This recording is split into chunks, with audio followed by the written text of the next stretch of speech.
Ванна встала в 3 стеночки. Чтобы это получилось, мы штукатурили все стены под маяк, подгоняли под ванну. Керамическая плитка в классическом стиле.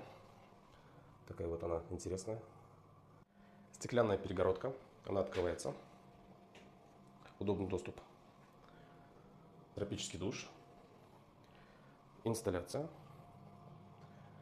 Здесь будет шкаф, чуть позже 2 дверцы и очень глубокий шкаф. Стиральная машина здесь, накладная раковина. Над стиральной машиной здесь вот оставили зазор. Водяной полотенцесушитель, индивидуальное отопление. Зеркало в классическом стиле. Вентилятор, он сейчас работает от отдельной клавиши. Розетка для фена. И такая вот